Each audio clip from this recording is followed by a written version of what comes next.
Aleluia. Coloque a mão no seu coração. Vamos orar.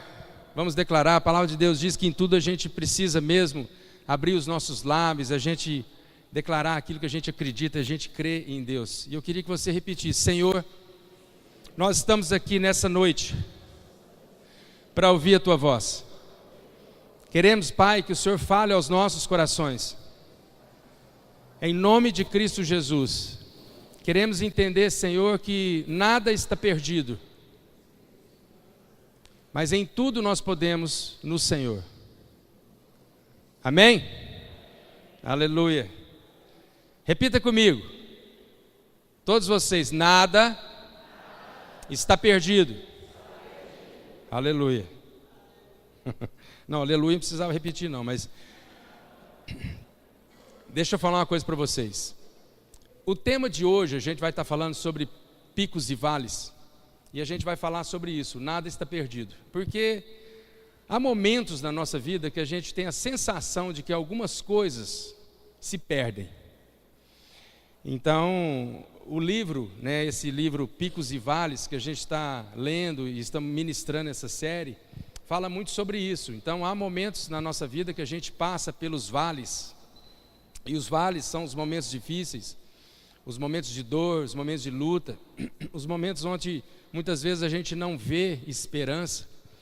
Então, a gente tem a sensação de que algumas coisas se perdem, algumas coisas estão perdidas. Mas é preciso que a gente entenda, e a gente só vai encontrar descanso, ainda que a gente esteja passando por um vale, a gente só vai encontrar descanso se a gente conseguir entender a soberania de Deus. Enquanto a gente acha que algumas coisas estão no nosso controle, ou elas estão funcionando porque, na verdade, estão funcionando pela nossa própria força, pela nossa própria inteligência, pela nossa própria capacidade, isso um dia vai mostrar que não funciona dessa forma. Por isso que é a razão de que muitas vezes nós estamos ansiosos, estamos tensos, estamos preocupados, porque a gente tem a sensação de que as coisas fugiram do nosso controle. E de fato elas fugiram do nosso controle. Porque no fim você vai perceber que nós não temos o controle das coisas. Mas Deus é que tem controle sobre todas as coisas. Tanto na nossa vida, como no universo, como nesse mundo e no mundo vindouro. Então é Deus é que tem o controle sobre todas as coisas. E a partir do momento que a gente consegue entender esse controle, essa soberania de Deus, a gente consegue descansar. A gente descansa. Porque a gente sabe que nada acontece se não for por um propósito de Deus. Nada acontece nas nossas vidas se não for para cumprir um desígnio. E às vezes a gente acha que o fato de nós passarmos por um vale, isso significa que nós não estamos sendo abençoados, que nós não somos fiéis, que nós estamos sendo perseguidos, e muitas vezes não. O vale é extremamente importante nas nossas vidas. É preciso que a gente entenda que a nossa vida se faz de picos e vales. Nós, seres humanos, se nós vivêssemos somente no pico, ou seja, naquilo que eu consigo desfrutar, naquilo que eu estou sendo beneficiado, naquilo que eu estou sendo abençoado, se eu conseguisse viver só nesse nível, eu seria a pior das criaturas. Porque o ser humano, a nossa natureza é arrogante, nós somos presunçosos, nós somos orgulhosos. Nós muitas vezes achamos que sabemos as coisas. E nós desejamos muitas vezes não depender de Deus e não depender de nada. Nós desejaríamos estar vivendo o pico. E o pico significa esse desfrute, nós vamos desfrutar da vida. Mas a gente precisa entender que se o pico é aquilo que eu vou desfrutar da minha vida, o vale é aquilo que eu vou aprender da vida. E o vale é extremamente necessário porque ele nos ensina a viver. O processo do nosso amadurecimento, do nosso crescimento, se dá pelo fato de nós passarmos algumas lutas e dificuldades na vida. A criação de hoje, pós-moderna, os pais, eles superprotegem os filhos. Ou seja, eles tentam dar tudo para os filhos por uma questão de ausência pessoal, porque hoje nós estamos vivendo uma sociedade moderna onde todo mundo trabalha, todo mundo corre demais, e existe uma ausência física, e não só física, mas também de afeto. E às vezes a compensação que nós, pais, utilizamos para compensar a nossa ausência, é tentando suprir os nossos filhos, trazendo um protecionismo sobre a vida deles. A gente tenta blindar os nossos filhos e protegê-los de alguma coisa. Eu vou te falar, não vai funcionar. Sabe por quê? Os nossos filhos são protegidos por Deus. Os nossos filhos são guardados por Deus. O nosso papel como pai é direcioná-los, é guiá-los, é ensiná-los. Mas muitas vezes a gente fica tão ansioso porque a gente queria que nada acontecesse com os nossos filhos. E eu vou te falar, isso é impossível. Eu vou contar para você um episódio que aconteceu essa semana comigo e com a Kelly. A minha filha mais velha, Bárbara, ela passou num segundo estágio numa residência lá em Belo Horizonte. E a Bárbara tem 24 anos. E aí, na primeira fase, o namorado levou ela de carro, eles ficaram na casa lá de amigos e tal, e foi muito bom.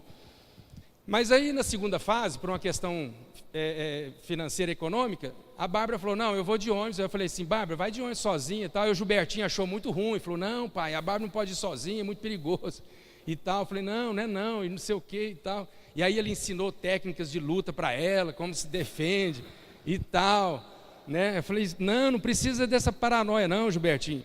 E ele ficou muito tenso, preocupado, e nós fomos levar a Bárbara lá na rodoviária. Chegou lá na rodoviária, nós entramos no ônibus, colocamos a Bárbara lá e tal, e a Bárbara é muito insegura. Quem conhece a Bárbara, assim, ela é muito mocinha, ela é muito delicada, ela é muito boazinha, ela conversa com todo mundo, né? Ela é muito diferente da Júlia, do Gilbertinho. Bom, e aí chegou um policial militar armado com uma pistola. Então eu vi que o cara é sargento, porque estava escrito SG. Aí a Kelly, nossa, graças a Deus vai viajar um policial. Eu falei, ai bem, não é assim também não, porque gente ruim tem em todo lugar. Não fica confiando demais não, né? Porque isso não é assim não. Não deu outra. Esse policial viajou e a Bárbara estava sentada num banco com duas pessoas, vazia, ela estava deitada porque o ônibus foi vazio. E esse policial foi lá para o fundo. Num determinado momento ele foi lá, trocou de roupa e veio, como civil. E ele mandou a Bárbara levantar, levanta aí. E ela assustada levantou e ele já chegou e mostrou a carteirinha de policial para ela, falou, sou policial e tal, esse ônibus está correndo o risco de ser assaltado, eu estou ouvindo muitos buchichos lá atrás, as pessoas vão assaltar esse ônibus, mas eu estou aqui para te proteger, pode achar que eu vou ficar do seu lado, vem aqui que eu vou te proteger. E uma conversa das mais quantos anos você tem, se é menor, como é que você chama? E a Bárbara virou e falou assim, não vou falar meu nome não. Aí ela cresceu, aí a Bárbara é petitinha, ficou nervosa, aí ela cresceu e falou, não vou falar meu nome não, e não vou falar minha idade, não vou falar nada. Ele falou, não, vem cá, peraí, não sei o que. Aí ela levantou, foi lá no motorista, aí ela começou a chorar, aí deu aquela catarse nela, emocional, tadinha. Ela entrou em pânico, começou a chorar, o motorista não parou, aí veio o cobrador, o que está acontecendo? Ela falou, não, esse cara aqui não quer sair e tal, e o cobrador falou, não. Aí a Bárbara virou e falou assim, o senhor viaja do meu lado? Que agora eu estou morrendo de medo. Ele falou, eu viajo com você o tempo todo ao seu lado, pode ficar tranquilo. E esse policial foi lá para o fundo, depois ele chamou o cobrador, que sabia o que a Bárbara estava conversando com ele, um sem vergonha. Na verdade ele queria provocar um certo pânico na Bárbara, e ele queria, na verdade, fazer coisas lá com ela. Ou seja, vive disso, um malandro, né? A gente fica até com raiva, né? A gente fica até nervoso. Aí a hora que a gente recebe essa notícia, vem aquele sentimento de culpa, a gente fica, puxa vida, eu devia ter pegado o carro, ter levado a Bárbara para Belo Horizonte, puxa vida, a gente tem que dar mais tempo aos filhos e tal. Mas ao mesmo tempo, depois eu fiquei refletindo, né? E eu entendi o seguinte, que a Bárbara precisava passar por isso. Porque são esses momentos na vida dela que trazem amadurecimento para a vida dela. E muitas vezes a gente quer poupar os nossos filhos de não passar por isso. Nós, na verdade, deveríamos ensinar os nossos filhos a se defender. Porque, deixa eu te falar, porque quando nós morrermos, porque o curso normal da vida é que pai e mãe vai morrer antes dos filhos. E a hora que o seu filho ficar aqui, O seu filho, na verdade, deveria estar tão maduro o suficiente para que ele continue a vida dele.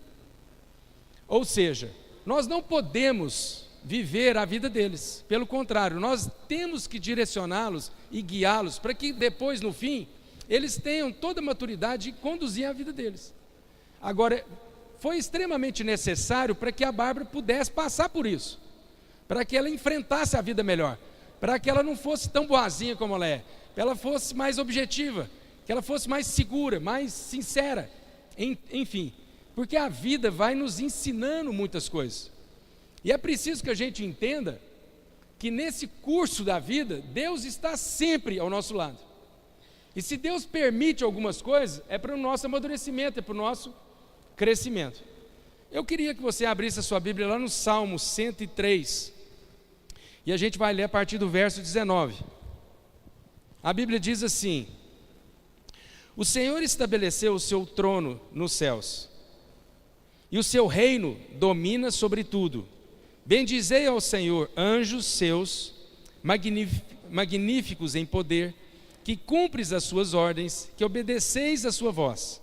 Bendizei ao Senhor todos os exércitos celestiais, vós, ministros seus, que executais a sua vontade. Bendizei ao Senhor todas as suas obras, em todos os lugares do seu domínio. Bendizei, ó minha alma, ao Senhor. A palavra de Deus está dizendo aqui que os anjos que são cheios de poder bendizem ao Senhor. Que todos os exércitos da terra que são poderosos bendizem ao Senhor. Que todas as obras de Deus bendizem ao Senhor. E que a nossa alma bendiz ao Senhor. Porque dele é todas as coisas. E dele existe todo domínio.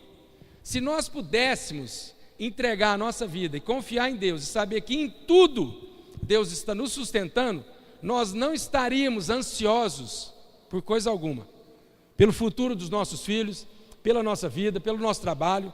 Nós saberíamos que em tudo Deus está no controle e que os olhos de Deus estão sobre nós, porque a Bíblia diz: agindo Deus, ninguém impedirá, ninguém poderá ir contra o braço forte do Senhor, diz a palavra de Deus. Se você meditar no Salmo 61 e 62, ele é interessante porque ele fala assim: Deus é o nosso refúgio, Deus é a nossa fortaleza. E aí o salmista diz: eu me esconderei debaixo das asas de Deus. Deus é aquele que me guarda. Agora é preciso que a gente entenda que, contudo, mesmo Deus nos protegendo, nós não estamos isentos de algumas coisas na nossa vida. Sabe, o apóstolo Paulo, escrevendo aos Romanos, no capítulo 8, ele escreve assim: sabemos que todas as coisas concorrem para o bem daqueles que amam a Deus, daqueles que são chamados segundo o seu propósito. Pois os que antes conheceu, também os predestinou para serem conformes à imagem do seu Filho, a fim de que ele seja o primogênito dentre muitos irmãos. E aos que predestinou, a esses também ele chamou. E aos que chamou, a esses também ele justificou. E aos que justificou, a esses também ele glorificou. O apóstolo Paulo está dizendo que todas as coisas cooperam para o bem daqueles que amam a Deus. Então é preciso que a gente entenda que, ainda que uma situação, aos meus olhos, ela seja ruim, a gente precisa tirar algum proveito bom dessa situação. A gente precisa entender que essa situação que nós estamos enfrentando, e eu queria que você agora se colocasse e você meditasse qual é a situação que você está vivendo na sua vida. Qual é a luta que você está enfrentando? Qual é o vale que você está percorrendo? E que você entendesse que, contudo, isso não é ruim para a sua vida. Mas se você está passando, é porque é necessário para ti, para o seu crescimento, para todos que estão ao seu redor. Quando a gente consegue finalmente entender isso, a gente descansa em Deus, a gente se alegra em Deus, a gente consegue superar aquilo que seja um vale, e a gente consegue fazer do vale um novo pico. É o que o livro lá, tem uma frase do livro que fala assim: o modo como você administra o seu vale determina o tempo que levará para você atingir o próximo pico. Ou seja, muitas vezes nós estamos vivendo um vale, e é nesse vale que as nossas consciências serão transformadas. Para que uma consciência nova faça com que agora eu saiba administrar melhor quando eu estiver no pico. E eu não me sinta frustrado e nem derrotado, mas eu me sinto participante da história que Deus está construindo a respeito de mim. Presta atenção. Lá no livro ele fala uma coisa interessante. Ele fala assim que a realidade na nossa vida deveria ser uma amiga nossa. Ou seja, nós deveríamos entender que a realidade com que a gente vive talvez não seja a verdade absoluta, mas hoje é a realidade vivida, ok? Muitas vezes a gente faz um paralelo entre ideal e aquilo que é real. E aí a gente idealiza uma coisa na nossa vida. E naquilo que a gente idealiza, a gente quer viver só as idealizações. E quando a gente não consegue viver aquilo que a gente idealiza, a gente vai se sentindo frustrado, porque a realidade é outra. Ou seja, às vezes eu idealizo uma família que não tenha problemas. E aí no primeiro problema que eu enfrento em família, eu já vou me sentindo frustrado. E eu quero te dizer, não existe família sem problema. Porque o problema faz parte do crescimento da família. Às vezes a gente idealiza um filho. A gente queria que os nossos filhos fossem isentos de todos os problemas. Nenhum pai idealizou um filho drogado, que usasse droga. Eu conheci um pai onde o seu filho era usuário de crack. E o seu filho começou a vender tudo dentro de casa. Vendeu liquidificador, batedeira, tudo. E chegou por fim, o filho estava batendo no pai. O pai me ligava várias vezes, ele entrava para o quarto, trancava no quarto e dizia: pastor, me socorre que meu filho está batendo lá de fora, ele está querendo arrombar a porta, porque ele quer dinheiro para comprar crack. Ele só não vendeu a geladeira ainda da nossa casa, porque a geladeira é grande, ele não tem como tirar ela, mas tudo ele já vendeu.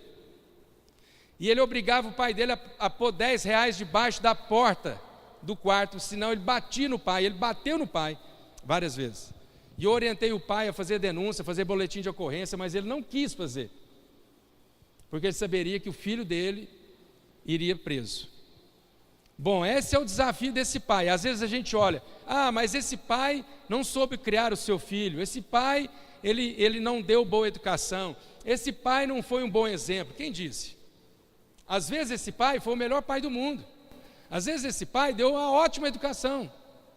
E da onde que nós estamos tirando algumas coisas? Porque a Bíblia diz que a gente deveria ensinar os nossos filhos o caminho que eles devem andar. E que a Bíblia promete que ainda que eles sejam velhos, eles voltariam para esse caminho. Essa é a promessa de Deus. Então nós temos que crer na promessa de Deus e naquilo que é a soberania de Deus. Agora o resto, você quer dizer que então o pai do filho pródigo foi um péssimo pai? Sendo que Jesus estava dando o testemunho daquele homem. Aquele homem então deu todo o dinheiro da parte do seu filho foi para o mundo, gastou o dinheiro, até passar fome. Então você vai me dizer que isso na verdade foi uma péssima criação? Não, foi um ótimo pai, foi o melhor pai do mundo. Agora ninguém muda ninguém. Como é que aquele pai convenceria o seu filho a respeito de alguma coisa? Sabe, aquele pai tinha que amar aquele filho incondicionalmente, ainda que ele não concordasse com a vida do filho. Mas ele estava disposto a amar o filho incondicionalmente. E ele ficou firme, amando o filho, ainda que o filho saísse. Mas um dia o filho voltou. E ele sabia que aquele pai o amava incondicionalmente. Voltou arrependido, voltou para a presença do pai. É nisso que nós temos que confiar. É nisso que tem que descansar a nossa própria alma. Para que a gente não seja pego naquilo que seja o quê? As idealizações. A nossa vida, irmãos, ela não faz em cima de expectativas. Quando eu idealizo uma coisa, eu estou vivendo uma vida em cima de expectativas. A nossa vida não pode ser em cima de expectativas. A nossa vida tem que ser em cima de perspectivas. Eu crio perspectivas a respeito da minha vida. Eu não gero expectativas a respeito da minha vida. Porque quando algumas coisas não acontecem, eu não me sinto frustrado. Porque quem vive a vida em cima de expectativas, ele fica frustrado, ele acha que está dando tudo errado, ele acha que alguma coisa deu errado, ele acha então que o que acontece? Que ele gera um sentimento de culpa. O que ele poderia ter feito diferente? E às vezes nada precisava ser feito diferente. A esperança que precisamos ter, e aí aquele filósofo, Sérgio Cortella, numa das suas palestras, ele fala uma coisa interessante. Ele fala que esperança é o seguinte: esperança não vem do verbo esperar. Esperança vem do verbo esperançar. A esperança não é nada o quê? Morta, parada, alheia, passiva. A nossa vida não pode ser um esperar que alguma coisa aconteça. Tem muitos casamentos que estão indo de mal a pior, sabe por quê? Porque os dois estão esperando alguma coisa acontecer. Estão esperando um milagre vir do céu. E nenhum milagre virá do céu. Nada virá acontecer na sua vida de forma extraordinária. Pelo contrário, o esperançar é fazer com que você, na verdade, se mova em favor, que você crie uma ação em cima disso. Quando finalmente o povo estava saindo do Egito e indo para a terra prometida, e o povo estava todo lá acampado, em frente ao Mar Vermelho, eles não sabiam mais para onde ir, porque o Mar Vermelho estava à sua frente, o povo estava acampado, e atrás vinha todo o exército do faraó. Então o povo chegou para Moisés e disse: e agora? O que a gente faz? E aí Moisés, que era o porta-voz, chegou para Deus e disse: e agora? O que a gente faz? E Deus só disse uma coisa para ele: diga para o povo, marchar. Marchar. Vocês têm que marchar. Quando vocês começarem a marchar, as águas do mar vão abrir. A gente quer que as águas se abram para a gente ir, e elas não vão se abrir. Elas vão se abrir a partir do momento que eu der o primeiro passo. Mas é preciso que a gente entenda que as coisas funcionam naquilo que eu creio e que eu vivo, que eu busco como perspectiva de vida. Não se acomode, meu irmão. Não fique parado no seu vale. Não fique achando que as coisas estão perdidas. Não fique achando que as coisas não têm sentido. Pelo contrário, é nesse lugar que Deus muitas vezes permite que você esteja para falar o seu coração. É nesse lugar que você é curado. É nesse lugar que a gente se quebranta. É nesse lugar que a gente vive a humildade. Porque quando estamos no pico, tudo coopera para sermos arrogantes, cheios de si. Eu sou super crente, eu dou dízimo, eu faço isso, eu faço aquilo, e nada pode acontecer comigo. Não, nós não cremos nessa teologia. Nós não acreditamos nesse ensino. Nós não acreditamos nesse triunfalismo. Porque isso não existe. Isso não existe. Eu queria que você abrisse a sua Bíblia, lá em 2 Coríntios, no capítulo 12. 2 Coríntios, capítulo 12.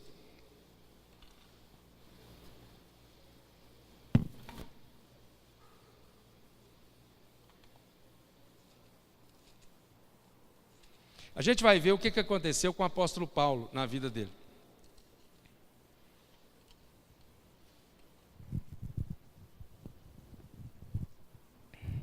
2 Coríntios capítulo 12, a Bíblia diz assim: é necessário gloriar-me, embora isso não adiante nada.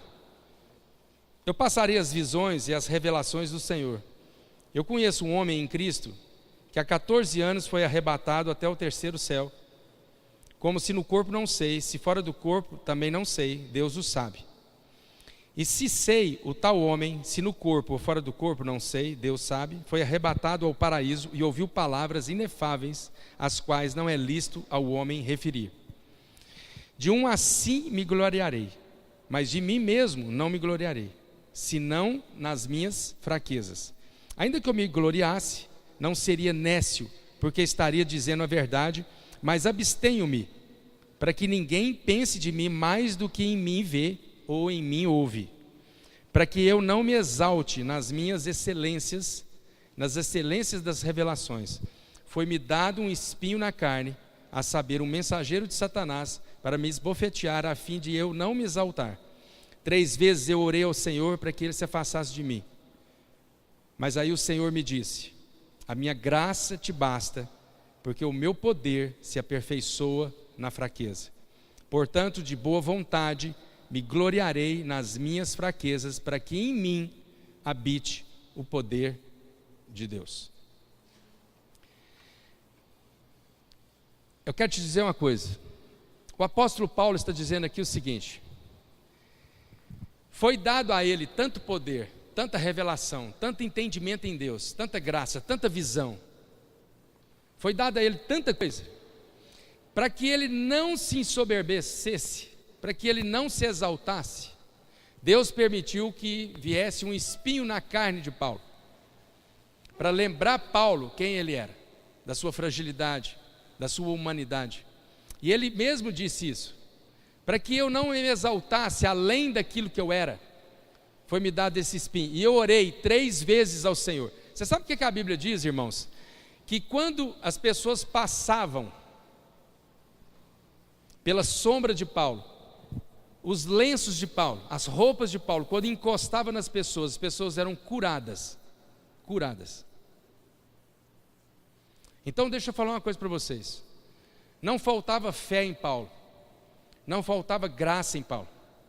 A Bíblia diz que por muitas vezes as pessoas foram curadas por um milagre através da vida de Paulo. E no entanto Paulo teve um espinho na sua carne, para lembrá-lo quem ele era. E quando Paulo estava desesperado, orando ao Senhor, ele orou 3 vezes ao Senhor, para que o Senhor tirasse dele esse espinho. E ninguém sabe o que era esse espinho. Alguns acham que era uma doença, era uma enfermidade que ele tinha. Jesus Cristo se apresentou diante dele e disse: Paulo, deixa eu te falar uma coisa, a minha graça te basta, e o meu poder se aperfeiçoa na sua fraqueza. Então deixa eu falar uma coisa para vocês. É impossível com que a gente se aperfeiçoe se a gente não passar pela fraqueza. O problema é que às vezes você está resistindo demais na sua fraqueza, você está lutando demais.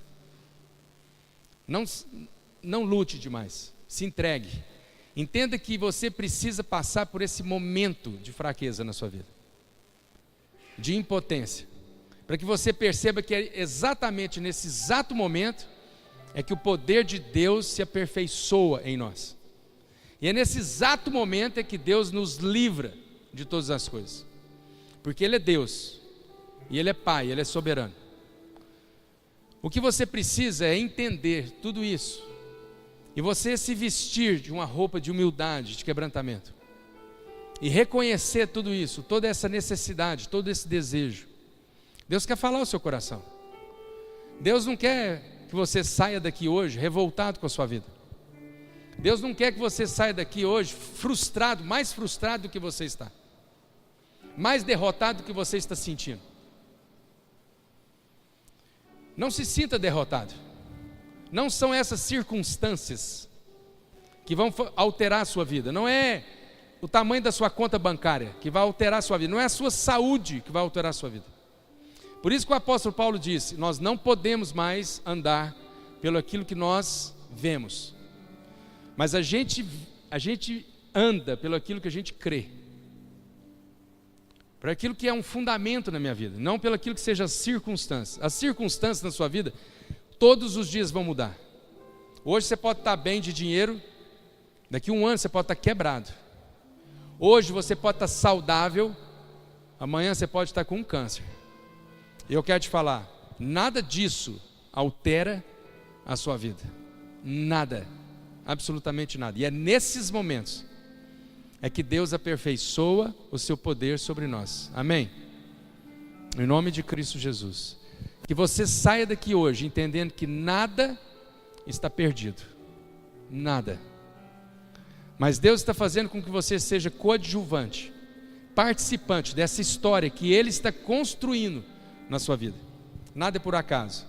Você não vai deitar a cabeça no travesseiro e amanhã você vai acordar diferente. Não.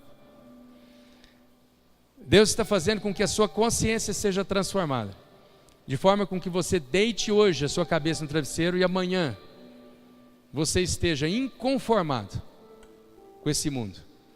E você, na verdade, viva uma vida completamente diferente da qual você tem vivido. É isso que Deus quer fazer com você.